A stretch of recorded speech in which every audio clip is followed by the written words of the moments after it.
Good morning. It's Debbie, and it is Monday, January 6th. Today is the certification of our new president by the Congress, and I'm going to be watching that at 1 o'clock.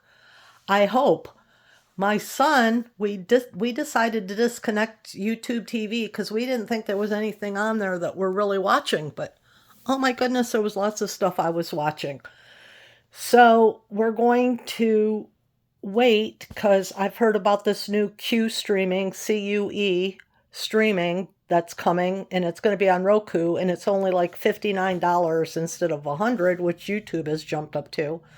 So why am I on this rant? I don't know. It's what yeah, I already said my that's one. That today is January 6th, and it is day 190 for David and I. We are still doing carnivore, and I have been told that some of the stuff slows us down because I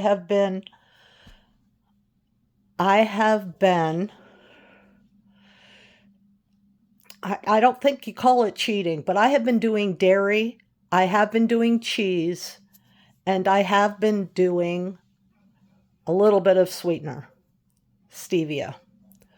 So I have been stalled out at like 159, 160 forever. Well, it hasn't been forever, but it's been a couple months now. So I am actually, um, as of this morning, and I can use all of you for my accountability, please. I have quit drinking coffee, so no sweetener, no heavy whipping cream, and no cheese, no dairy, as of today, January 6th. And that's what I'm going to do for now. I'm going to try it at least for a while. I think I've tried it before and I went back to drinking coffee because I didn't see a difference. But I'm going to go cold turkey because I don't like coffee unless it's got sweetener and creamer in it. And I'm going to miss that because Dave and I always do cheers, and it's more like a comfortable thing with Dave and I. So I'm actually going to really, really miss my coffee. But I've tried it before without creamer or sweetener, and nah. So I am now having a can of seltzer water in the morning. Because I used to have a Diet Coke. That used to be my main go to when I was younger. I'd grab a Diet Coke out of the refrigerator. So if I could do Diet Coke out of the refrigerator before, then I'm thinking I can do seltzer water, club soda. And that can be my new go to.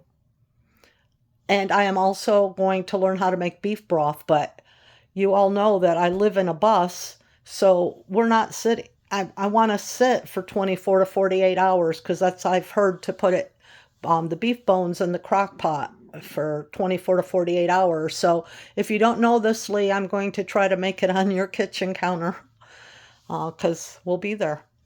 So we will be there tomorrow. I do have my VA appointment tomorrow that I've been waiting on for my GI tract to hopefully help with whatever's going on in my digestive system and get that taken care of. And then I guess that's enough for carnivore right now. That two. I am. Where'd my thoughts just go? Oh, I love being older. There's a lot of benefits about being older. I forgot. Now I forgot what my even train of thought was. So anyway, I'm done with carnivore. We're eating meat and meat and meat and water and seltzer water and electrolytes still. I am still doing some electrolytes. So that's it for carnivore. If that's all you wanted to hear about, then feel free to shut it down at this point. On with my personal journey.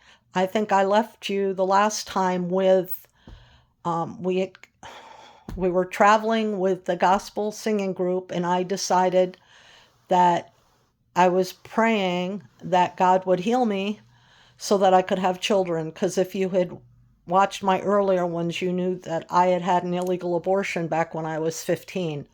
And the doctor told me then I would not be able to have children, that I hate to think about it, but it was the old style of abortion where they, I don't even want to think about that part. But anyway, it was a different day back then, and the way they did abortions back then was not pretty. Not that it's pretty now, but um, yeah. So either way, the doctor told me at the time that he was pretty sure that there were mistakes made and I wouldn't be able to have children. So David and I got off traveling with the gospel singing group, and we went back to where we had met at Christian Retreat in Bradenton, Florida. David got a job in the sound booth, um, creating tapes and cassette tapes, putting stuff over on cassette tapes and running those and doing other things. And I got a job as cleaner. I can't, cleaning lady. Like I would clean out the hotel rooms. I can't even remember what you call that anymore. And I did it a lot when I was younger.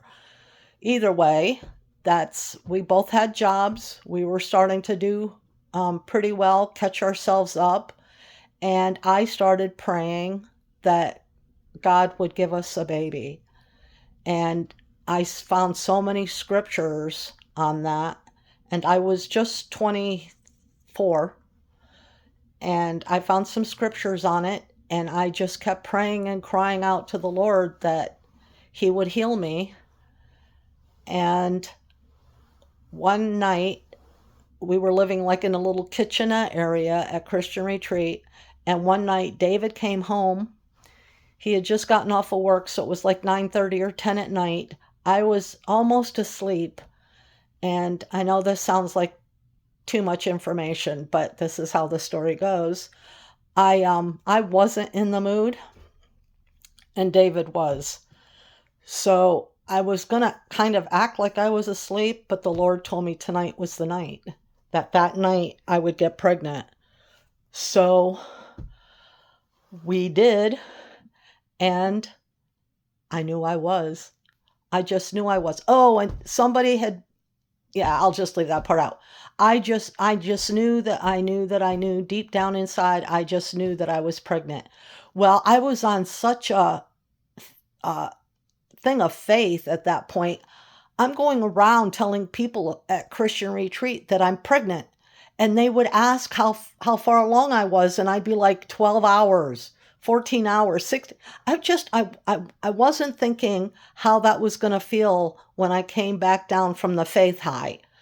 And so back then, it was like 6 weeks before you could get checked out to find out if you were pregnant or not. You couldn't just, there was no like pregnancy tests for a week in or 2 weeks in or whatever. So I had to wait like a dreadful 6 weeks. And I went to the doctor. They took a sample, but then they called and they said it wasn't really accurate. They didn't think. They said it had been positive, but then it turned negative at the last minute. So they wanted me to do it again. So I went back in and I got a phone call and said, "You're pregnant." I couldn't believe it. I just super couldn't believe it. What I didn't realize at the time is there is a big difference between wanting to be a mother and actually being maternal. As you will see in future times, I wasn't very maternal. But God thought maybe that I needed to learn some things, probably more than anything. So anyway, it is now June or July of 1976, and I am pregnant and due in February. I was due February 2nd, it was not 76, it was 78. Yeah, sorry. It's now June of 1978, and the baby was due in February of 1979. And I guess I'll close it for there. I'm at close to 10 minutes. So I hope you all have a great day. Please keep me accountable. No cheese, no other dairy, no coffee, no sweetener. So I would really appreciate if you guys would all keep me on track with that. I love getting to know you all. I have loved those that I've connected with through the 6, 7 months. And I look forward to hearing from you. Talk to you all soon. Bye.